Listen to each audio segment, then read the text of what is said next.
주님께서 여러분과 함께 루카가 전한 거룩한 복음입니다. 주님 영광 받으소서. 그때 헤로데 영주는 예수님께서 하신 모든 일을 전해 듣고 몹시 당황하였다. 더러는 요한이 죽은 이들 가운데에서 되살아났다 하고, 더러는 엘리야가 나타났다 하는가 하면, 또 어떤 이들은 옛 예언자 한 분이 다시 살아났다 하였기 때문이다. 그래서 헤로데는 이렇게 말하였다. 요한은 내가 목을 베었는데 소문에 들리는 이 사람은 누구인가? 그러면서 그는 예수님을 만나보려고 하였다. 주님의 말씀입니다.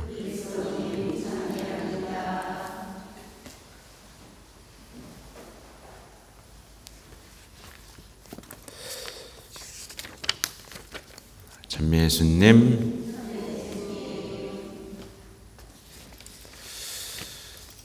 헤로데 영주는 이제 예수님께서 하신 모든 일을 전해 듣죠. 여러분, 예수님께서 하신 모든 일을 전해 들을 때 어때요? 기뻐 뛰죠? 근데 이 사람은 당황합니다. 뭔가 잘못되어 가고 있다는 걸 느끼는 겁니다. 예수님이 하신 일에서 자기의 문제, 자기의 어둠, 자기의 죄를 발견하게 되는 거죠. 그리고 만나보려고 했습니다. 근데 만나나요, 못 만나나요? 만나긴 합니다. 만나는데 못 만납니다. 그죠? 만났는데 못 만나요. 만났는데 조롱합니다. 만났는데 친구가 되는 게 아니라 만나는 날 세상과 친구가 됩니다. 그죠? 당황하고 만나고 싶지만 만나지 못한 채 그의 비참한 인생이 시작되는 거죠. 우리도 여기에 덫에 걸리면 안 되겠고요. 오늘 일독서부터 한번 보겠습니다. 학가이 예언서. 네. 굉장히 짧은 복음입니다. 성경 말씀인데요. 인상적인 것은 이거죠. 주님의 집이 무너져 있는데 너희가 지금 판벽으로 된 집에 살 때냐? 꼭 우리더러 하는 얘기 같습니다. 그죠? 그러면서 이 예언자는 주님께서 너희가 살아온 길을 돌이켜 보아라 라는 말씀을 반복합니다. 우리는요, 우리의 삶을 계속 돌아봐야 됩니다. 하루를 마칠 때 중간중간 내가 지금 주님의 길을 잘 걷고 있나? 돌아봐야 됩니다. 이게 그리스도인의 정체성이에요. 그래서 하루를 마칠 때 기도로 마치는 건 감사의 기도도 있지만 하루를 성찰해 보면서 내가 바른 길을 걸어왔나 돌아보는 거. 이게 빠지면 그리스도인은 반드시 길에서 벗어나게 되죠. 무엇을 돌아봐야 되느냐? 단순하죠. 우리가 너무 우리 자신에게만 관심을 두지 않았는지, 사람의 일만 생각하지 않았는지 돌아봐야 되고요. 나에 대해서만, 내가 사랑하는 것만 이야기하고 있진 않았는지. 주님을 전해야 되는데 이렇게 하는 경우 있잖아요. 내가 말이야. 그렇죠? 내가 관심 갖는 건 뭔데 말이야. 그렇죠? 또 오늘 이야기처럼 제 집을 꾸미고 돌보는 일에만 바쁘지 않았는지 돌아봐야 됩니다. 주님의 집을 가꾸고 사랑스럽게 만드는 것보다 내가 새 집을 옮기고 내 집 인테리어를, 그죠? 내 삶을 가꾸는 것에만 관심을 두지 않았는지 돌아봐야 됩니다. 좀 더 구체적으로 이제 우리 내면을 돌아보고 내면에 주님의 집이 지어져 있었는지를 봐야 되는데, 주님이 주신 평화가 지금 잘 간직되고 있는지. 간직되고 있습니까? 주님이 주신 평화가. 또 말씀하신 대로 이루어지는 신앙인의 행복을 노래하고 있는지, 아니면 내가 바라는 게 안 돼서 슬퍼하는 노래를 부르고 있지 않은지. 그러니까 주님께 대해서 영광을 드리고 기쁨이 커지는 그 신앙의 기쁨을 체험하고 있는지 돌아봐야 돼요. 그거 없으면 이상한 거거든요. 평화 주셨고 기쁨 주셨고 행복 주셨는데 그게 사라지고 있다면 뭔가 이상한 거잖아요. 뭔가 잘못되고 있는 거니까. 그렇게 되면 여기 나오는 대로 됩니다. 한번 제가 말씀드렸잖아요. 씨앗을 많이 뿌려도 얼마 거두지 못하고, 먹어도 배부르지 않으며, 마셔도 만족하지 못하고, 입어도 따뜻하지 않으며, 품삯을 받아도 구멍난 주머니에 넣는 꼴이다. 얼마나 비참합니까? 그죠? 이는 현대인의 우울과 비관주의를 비춰주는 거울이죠. 세상 사람들 먹어도 배불러 해요? 배불러하지 않아요. 먹어도 배가 부르지 않아요. 계속 맛있는 거 찾아다니고 배가 터지도록 먹고 다시 다이어트 하고, 마셔도 만족하지 못합니다. 죽을 때까지 마시죠. 입어도 춥습니다. 사랑받아도 외롭습니다. 열심히 일하고 모으지만 늘 모자라고 허무하죠. 병들어 있는 거예요. 이건 병들어 있는 게 확실한데 사람들은 그런 인생의 허무함을 노래할 뿐 회개하려고 하지는 않고 있는 거죠.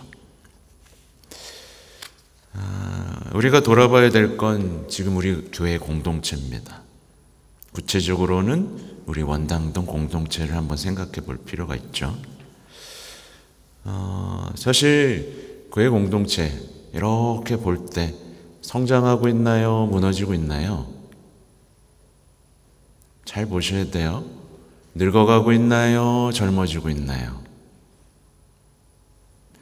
잘 보셔야 됩니다. 많은 사람들이 신앙을 상실하고 있고 교회를 떠나는 사람도 많아지고 있습니다. 현실이에요. 신앙이 이웃들에게 전해지고 있나요? 다음 세대로 이어지고 있나요? 보셔야 됩니다. 신앙을 전해도 받아들이지 못하는 사람들이 많아지고 있습니다. 이건 결코 사소한 일이 아닙니다.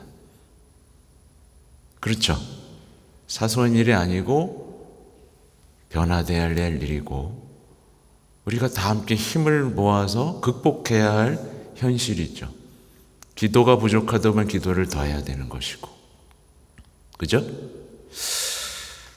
이게 후회하고 슬퍼하고 절망감에 빠져서 그냥 주저앉아 있을 일이 아닙니다.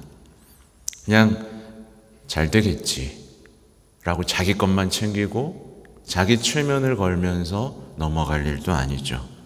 우리가 살아온 길, 해왔던 삶의 방식을 이제 돌아봐야 되는 거예요. 그래서 지금 변화를 좀 추구하고 있죠. 우리가 우리들만의 잔치를 하고 있진 않았나, 우리들만의 공간에서 안정감을 찾고 있진 않았나, 아니면 세상의 방식을 따라하는 것으로 공동체가 잘 될 것이라고 생각하진 않았나, 이런 것들을 돌아봐야 됩니다. 그리고 우리 자신을 먼저 돌아봐야 돼요. 우리는 과연 치유받은 사람인가? 우리가 사랑으로 다시 태어난 사람인가? 우리가 사랑에 대한 열망으로 뜨겁게 타오르고 있는가? 주님의 자비를 닮아가고 있는가? 무엇보다 날마다 기뻐하고 즐거워하고 있는가? 이게 우리가 돌아봐야 될 일입니다. 우리는 주님의 집을 재건하고 가꾸고 더 많은 사람들이 주님께로 돌아오도록 일하는 일꾼이 되어야 되죠. 그러기 위해서 방금 우리가 먼저 해야 될 일을 말씀드렸고, 이제 조금 더 확장하다 보면 이 자리를 가꿔야 됩니다. 생명의 빵이신 주님을 모시고 마주하고 바라볼 수 있는 이 자리를 가꿔야 됩니다. 기도 안에서, 성체 안에서 새롭게 변화된 삶을 증거해야 됩니다. 그리고 기적을 체험해야 되고요. 그죠? 놀라움을 회복해야 되고요. 그걸 전하는 사람이 되어야 되죠. 막연하고 추상적인 신앙이 아니라 구체적이고 살아있고 늘 이루어지는 그 신앙을 살아내야 됩니다. 할 수 있죠? 해야 됩니다. 교황님이 얼마 전에 이제 베네딕토 공동체였던 것 같아요. 만나면서 하신 말씀이 있는데 되게 인상적이어서 한번 읽어드릴게요. 오늘날 세상은 세계화됐지만 조각나 버렸습니다. 정신없이 바쁘게 돌아가는 세상, 소비주의에 빠진 이 세상에서 때때로 가정과 사회의 뿌리는 거의 무너져 버린 것처럼 보입니다. 이 상황에서는 손가락질을 하는 그리스도인이 아니라 삶을 통해 삶 안에서 복음을 전하는 열정적인 증인인 그리스도인이 필요합니다. 그런데 증거하는 그리스도인에서 고발하는 그리스도인으로 변하는 유혹이 항상 도사리고 있습니다. 고발자는 단 하나, 악마뿐입니다. 우리는 악마의 역할을 맡지 말고 예수님의 역할을 맡아야 합니다. 우리는 예수님의 학교, 참 행복의 학교 학생입니다. 이게 시사하는 바가 되게 커요. 그죠? 손가락질이 아니라 복음을 전하는 그리스도인. 이게 그리고 이어지는 거 보세요. 증거해야 되는데 고발하는 그리스도인이 되면 안 된다고 하죠. 지금 이 사회가 나아가는 방향을 잘 보세요. 서로에 대한 고발, 단죄와 심판으로 세상이 좋아질 것이라고 확신하고 있죠. 주님의 길과 같나요? 다른가요? 같지 않아요. 고발자는 악마뿐이라는 말이 있죠. 고발하는 사람이 필요한 게 아니라 증거하고 죄를 없애는 기도와 희생이 필요하다는 확신을 우리는 가져야 합니다. 그 유혹은 대단히 치밀하고 논리적이고 합리적인 방법으로 이루어지고 있어요. 다시 복음으로 돌아가면 이제 아까 말씀드린 대로 우리는 사람들을 당황시켜야 됩니다. 여러분을 보고 당황해야 됩니다. 하나님께 무관심하고 부패하고 타락한 삶을 사는 이들에게 주님의 빛을 비추면 당황하게 되어 있어요. 당황하게 되죠. 우리처럼 살지 않는데 행복하다는, 우리처럼 살지 않는데 더 행복한 거예요. 당황하죠. 아니, 너는 왜 이렇게 행복해? 넌 나보다 잘난 것도 없잖아. 넌 나보다 예쁘지도 않고 나보다 돈이 많지도 않고 나보다 뭐야 너는? 왜 행복해 너? 예? 넌 나보다 건강하지도 않고 넌 나보다 근데 너 왜 행복해? 넌 뭐가 그렇게 좋아? 당황시켜야 됩니다. 자신의 삶이 악마의 속임수, 악마의 유혹으로 망가져 있음을 알게 해야 됩니다. 자신들이 주님의 길이 아니라 악마의 길, 악마의 역할, 악마의 종이 되어 있음을 상기시켜야 되는 거죠.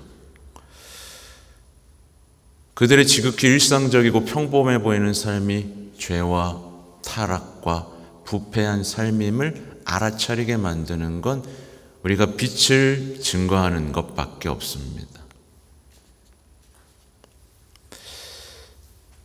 헤로데는요, 자신의 삶을 어떻게 유지하냐면 우선 권력을 추구하죠. 네, 아무도 나를 못 건드리도록 견고한 성을 쌓죠. 자신의 삶을 유지하는 방법이에요. 세상 사람들이랑 똑같죠? 자신의 권력과 힘을 키웁니다. 아무도 못 건드리도록. 그리고 이웃을 폄하하고 무시하고 공격하고 가두고 죽이는 방식으로 자신의 삶을 지탱합니다. 이게 우리 현대인의 삶하고 닮아 있는 거예요. 내가 강해지고 남을 탓하는 것으로 내 삶을 유지하는 건 헤로데와 닮아가는 거죠. 이렇게 하면 결코 평화를 유지할 수가 없습니다. 늘 불안하죠. 그리고 죄책감에서도 벗어날 수가 없습니다. 삶은 무너지게 되어 있습니다. 이 헤로데와를 닮아가면 안 되겠죠. 그러니까 회개를 해야 되는데 자꾸 분노와 남 탓으로 내 삶을 지탱하면 무너지게 되어 있어요. 말씀에 의지해야 되고 기도로 살아야 되는데 상담에 의지해버리면 삶은 무너질 수밖에 없습니다. 이렇게 해서는 아무것도 바꿀 수 없고 아무것도 이룰 수 없죠. 그들은 열심히 뭔가를 하지만 결국 뭐예요? 허무함을 노래합니다. 정의롭게 살려고 노력했는데 부정해진 자신의 모습과 대면하고 맙니다.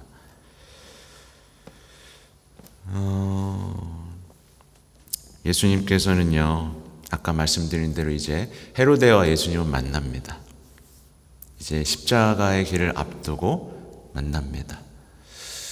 근데 예수님은 놀랍게도 그가 예수님을 업신여기고 조롱하도록 내버려 둡니다. 참 이상하죠?